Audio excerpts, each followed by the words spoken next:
Hello and welcome to Crack Academy. My name is Shashank Roy और आपके सामने एक नया आर्टिकल है about CARA, India's adoption regulation body explain. Supreme court ने अभी एक क्वेश्चन रेज किया था सेंट्रल अडॉप्शन रिसोर्स एजेंसी से।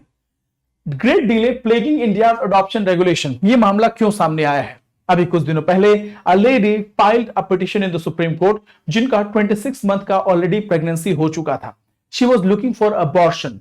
अबॉर्शन को सुप्रीम कोर्ट ने 26 वीक के बाद से मना कर दिया that it is not available, it should not be allowed. एक बार फिर से हम समझ लेते हैं। सुप्रीम कोर्ट में एक पिटिशन फाइल होता है फॉर अबॉर्शन, और इस अबॉर्शन में क्या होता है? इस अबॉर्शन में the lady has already completed 26 weeks of pregnancy. 26 weeks of pregnancy. Ideally medical termination of pregnancy की अगर बात बोले 24 वीक्स ऑफ प्रेगनेंसी जो है that is allowed according to medical termination of pregnancy.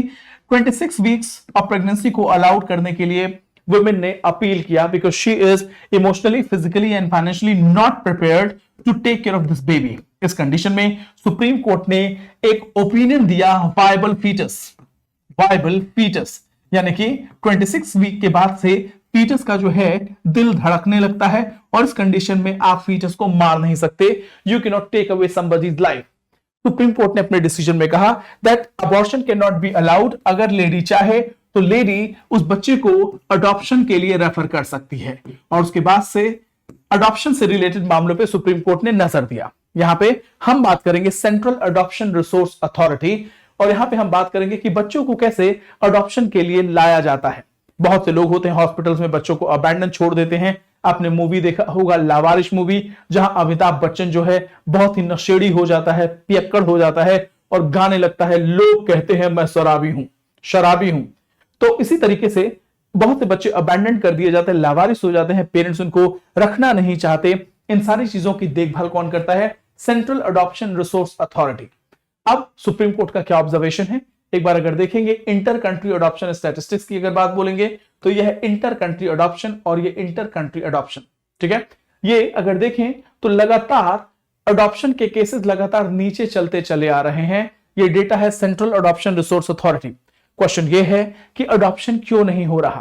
क्योंकि अडॉप्शन होना इंपॉर्टेंट है, क्योंकि इससे बहुत से ऐसे बच्चे हैं जो बेघर हैं, लावारिस हैं, उनको घर मिल जाएगा, उनको पेरेंट्स मिल जाएंगे। बहुत से ऐसे दंपति हैं जो कि due to some genetic defect बच्चे पैदा नहीं कर सकते, उनको बच्चे मिल जाएंगे। तो इस तरीके से एक इनफर्टाइल पेरेंट को बच्चे मिल जाएंगे और एक अबैंडन्ड बच्चे को माँ बाप और एक घर मिल जाएगा। तो इसी तरीके से सुप्रीम कोर्ट ने एक क्वेश्चन पूछा है कि इंडिया के अडॉप्शन सिस्टम में इतना डिले क्यों हो रहा है।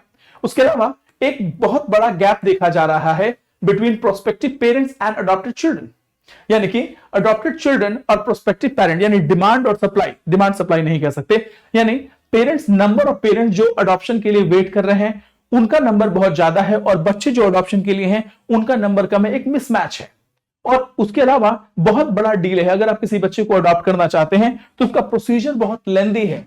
यह सुप्रीम कोर्ट का कंसर्न है। कारा का रोल क्या है?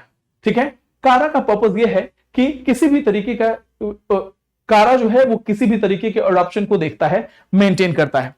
Facing criticism for complex processes during covid pandemic and scrutiny during the same sex marriage verdict और कोविड-19 पैंडेमिक के टाइम में यह केस रेज हुआ था क्योंकि बहुत से बच्चे जो हैं अनाथ हो गए थे। अब उन अनाथ बच्चों का देखभाल सेंट्रल रिसोर्स एजेंसी ने कैसे किया था? ठीक है, फॉर्मेशन इन लॉ 1990 में कारा को एस्टैब्लिश किया गया under Hindu adoption act and juvenile justice act के अंतर्गत इसको एस्टैब्लिश किया गया। इंटरनेशनल अग्रीमेंट की अगर बात बोले तो हेग कन्वेंशन जो है कारा को गाइड करता है in international adoptions. Hague convention, India ने इंटरनेशनल अग्रीमेंट हमारा है द हेग कन्वेंशन, जो कारा के अगर इंटरनेशनल अडॉप्शन हो तो उसमें मदद करता है। उसके अलावा 1990 में कारा को एस्टैब्लिश किया गया under Hindu adoption act and juvenile justice act. Now इसके पावर क्या क्या है? पावर है अंडर 2015 एक्ट, इसके पावर को और ज्यादा बढ़ाया गया, अमेंड किया गया, ट्रांसपेरेंसी और एफिशिएंसी को मेंटेन कर दिया गया, और 2022 में डिस्ट्रिक्ट मजिस्ट्रेट को भी ये पावर दिया गया कि ये अडॉप्शन से रिलेटेड डिसीजन ले सकते हैं, ऑर्डर दे सकते हैं। इस तरीके से कारा का एवोल्यूशन हुआ। चैलेंजेस क्या है? अडॉप्शन फिगर की अगर हम बात बोलें तो लीगल चैलेंजेस, चेंजेस के बावजूद भी, इतने अमेंडमेंट्स के बावजूद भी अडॉप्शन का जो रेट है वो बहुत डिक्लाइन हो रहा है, यानी कि बच्चों को जो लोग अडॉप्ट कर रहे हैं बहुत स्लो प्रोसेस चल रहा है। चैलेंज क्या है? सबसे पहली बात है children into safety nets and ensuring legal declaration for adoption. अब कारा को देख के आपको ऐसा लगता होगा कि ये तो बड़ा बेकार सा काम है, बड़ा ढीला ढाला ऑर्गेनाइजेशन है, बट चाइल्ड को अडॉप्शन के लिए ओपन करना, यानी किसी बच्चे को अगर अडॉप्शन के लिए आप दे रहे हैं, उस बच्चे को अडॉप्ट करने के लिए कुछ कपल्स आ रहे हैं, तो आपको देखना होगा कि उन लोगों के क्रेडेंशियल्स क्या है, क्या उनकी फाइनेंशियल कैपेसिटी है कि बच्चे को वो स्कूल बच्चे को फीड कर पाए, बच्चे को रख पाए। कहीं ऐसा तो नहीं कि ये लोग उस बच्चे का फिजिकल एक्सप्लॉयटेशन करें, इनको सेक्स ट्रेड में फोर्स कर दें, ह्यूमन ट्रैफिकिंग में डाल दें। तो बहुत बड़ी रिस्पॉन्सिबिलिटी है, और इन सारी रिस्पॉन्सिबिलिटी को देखते हुए जो अडॉप्शन का प्रोसेस है वो बहुत स्लो है, और जिसके चलते कारा का जो है लगातार क्रिटिसिज्म हो रहा है, और सुप्रीम कोर्ट ने भी इसमें क्वेश्चन पूछा है ना। प्रोसीजरल इश्यूज क्या है, वो प्रॉब्लम क्या है? प्रोसीजरल चैलेंजेस में क्या है, बहुत से लॉज हैं जो प्रोसेस को कॉम्प्लिकेट करते हैं, कोर्ट ऑर्डर्स हैं जो और भी मैटर को डिले करते हैं। उसके अलावा जुवेनाइल जस्टिस एक्ट के इंटीग्रेट होने के बाद से कंफ्यूजन और ज्यादा बढ़ गया है, और डिस्ट्रिक्ट मजिस्ट्रेट कई बार इन्फॉर्म्ड नहीं होते और ऐसे ही डिसीजन ले लेते हैं, जो कॉन्फ्लिक्ट पैदा करता है। नाउ पेरेंट सेंट्रिक सिस्टम, क्या पेरेंट सेंट्रिक सिस्टम होना चाहिए, चाइल्ड सेंट्रिक सिस्टम होना चाहिए? दोनों को आप सोच के बताइए। Criticism is of a parent centric system में lacking safeguards for a child's well-being। तो यहां पे अगर कारा के प्रोविजन को देखा जाए तो ये पेरेंट सेंट्रिक नहीं, ये चाइल्ड सेंट्रिक सिस्टम होना चाहिए, जहां पे कपल्स के इंटरेस्ट को देखने से पहले आपके चाइल्ड के इंटरेस्ट को देखना और इंश्योर करना होगा। उसके अलावा return trend of adopted children and bureaucratic red tape affecting timely court order. तो कोर्ट के ऑर्डर के बावजूद भी बच्चों को अडॉप्शन सही टाइम पे नहीं हो रहा है, जो हर्डल्स हैं उनको फॉलो उसमें बहुत लेट हो रहा है। Now call for child centric adoption.